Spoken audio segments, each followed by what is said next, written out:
Welcome back, everyone, to The Explainer. Today, we're cracking open a truly fascinating chapter on adventure sports. But listen, we aren't just going to look at this like some dry academic textbook chapter. No way. We're breaking this down as your ultimate survival and mastery playbook.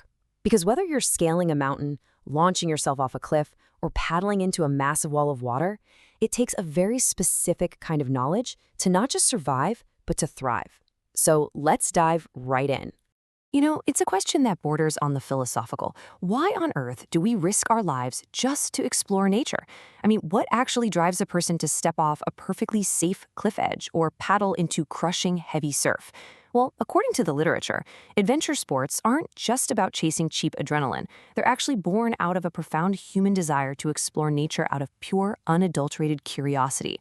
It's about satisfying, robust human behavior. We throw ourselves into these extreme, highly unpredictable environments because it fulfills an intrinsic, deep-seated need to search for excitement and physically master the elements around us. So, here is our flight and float plan for today's explainer. We'll start with the call to adventure, then move to taking flight, check out the Sky Toolkit, jump into riding the waves, face the hidden dangers of the deep, and finally lock in our rules for survival. All right, Section 1, the call to adventure, categorizing the throw. Moving right along to Section 2, taking flight, mastering the sky. Let's talk about paragliding. It's an incredible recreational and competitive adventure sport where the pilot sits in a harness suspended below a fabric wing. There is no motor. There is absolutely no engine driving you forward. You are entirely reliant on the wind, the thermals, and your own physical intuition. And let me tell you, to leap into the sky with no rigid primary structure requires extreme courage and the ability to be highly decisive in a split second. But how did we actually get here? The evolution is surprisingly rapid.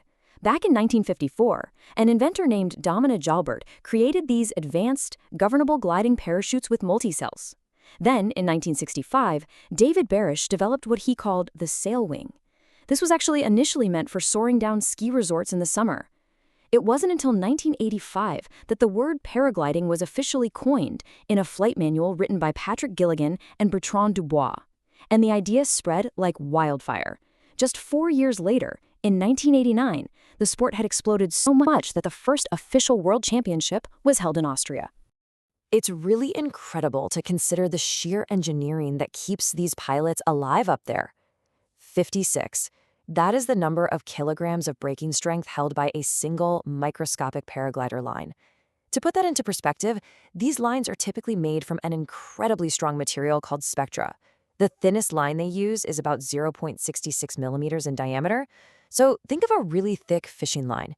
Yet just one of those can hold 56 kilograms, and they use that insane strength to reach some incredible speeds. 75 kilometers per hour. That's the top speed a paraglider can typically achieve.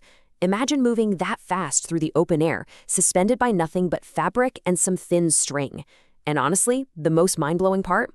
The wing, the harness, the reserve parachute, the helmet, the whole shebang, which weighs between 12 to 22 kilograms, folds up and packs entirely into a rucksack.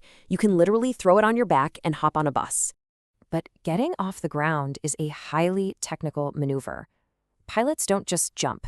Actually, scratch that. They don't jump at all. They launch. They have to read the wind perfectly. In low winds, you use a forward launch. You run forward, pulling the wing from behind so your forward movement generates the air pressure needed to inflate it. But in higher winds, doing that is dangerous. Instead, pilots use a reverse launch. You actually face the wing to bring it up into a flying position, then quickly turn around under it and run to take off. It's a really delicate dance with the atmosphere. Which brings us to Section 3, the Sky Toolkit, Instruments for Survival. To build a pilot's situational awareness, 3 key instruments are absolutely crucial. First up is the variometer. This little device tells the pilot if they are climbing or sinking. It uses short audio beeps that increase in pitch and tempo when you hit a rising thermal and changes to a deep droning sound if you're sinking. It basically lets you hear the invisible air currents. Next is the radio. You need this to coordinate with other pilots, your ground retrieval team, or, in rare cases, even air traffic control. And finally, the GPS. This isn't just for looking at your flight path later. When you're flying cross-country, a GPS prevents you from accidentally drifting into restricted commercial airspace, and it helps your retrieval team find you if you happen to land out in completely unfamiliar territory. Okay, time to plummet from the sky into the ocean as we hit Section 4, Riding the Waves, Conquering the Water. Surfing is defined as riding the forward or deep face of a moving wave, using its momentum to carry you toward the shore. While we tend to think of it as this super modern extreme sport, the literature reminds us that for centuries, surfing was actually a central, highly spiritual part of ancient Polynesian culture. It was first observed by British explorers in Tahiti way back in 1767. Today, it's evolved into a highly complex, global phenomenon that's even becoming an Olympic sport. And that phenomenon takes several different forms. There's traditional stand-up surfing, which we're all familiar with, but there's also body surfing, where the surfer uses no board at all, just their own body to catch the wave. And this is widely considered the absolute purest form of the sport. You've got surf matting, which uses inflatable mats. And then at the very extreme end of the spectrum, there is tow surfing. This is big wave surfing, where human paddling simply isn't fast enough. You literally need a motorized watercraft to tow you into a massive wave just so your speed matches the crashing water. It's wild. Now, if you are stand-up surfing, your primary weapon is your board, and the physics here are critical. A long board, which is around 10 feet, causes more friction with the water. This makes it slower, but incredibly stable, providing the balance that beginners desperately need. Conversely, the short board, around 6 feet long, has less surface area, which means less friction. It's much faster and gives maximum control and maneuverability, but it requires a true expert's balance to stay upright. We need to slow down for a second here. Section 5, Hidden Dangers of the Deep, the Harsh Reality. Understanding threats like rip currents is a literal matter of life and death. A rip current is a fast-moving channel of water flowing directly away from the shore. What makes them so incredibly deadly is their deception. To an inexperienced eye, a rip current often appears as an area of perfectly flat, calm water right in the middle of breaking waves. Swimmers or tired surfers will head for the calm water, only to be caught and swept rapidly out to the deep ocean. And the largest of these currents, they can be 40 to 50 feet wide. Then there's the danger of the seabed itself, because when you wipe out, the wave tosses and tumbles you, almost always in a downward direction. If you're surfing a reef break or a beach break during low tide, the water below you can be terrifyingly shallow. Violent collisions with the ocean floor are a leading cause of severe injury and even fatalities in the sport. You aren't just fighting the water out there, you are fighting the solid earth beneath it. All right, let's get you prepared. Section 6, Rules for Survival. The playbook's mandates.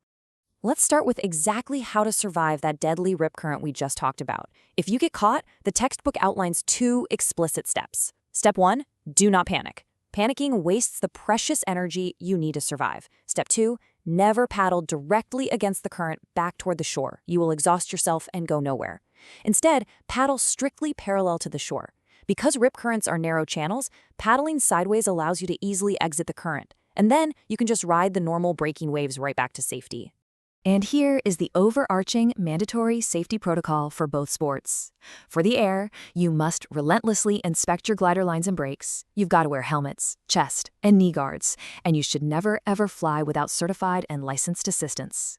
For the water, the text highly recommends practicing your surfing skills in artificial waves before you ever introduce yourself to the unpredictable deep sea. And above all else, you must maintain top-tier physical and mental fitness, because when things go sideways, it is your fitness that enables those split-second decisions that will save your life. And that brings us to the end of our adventure manual.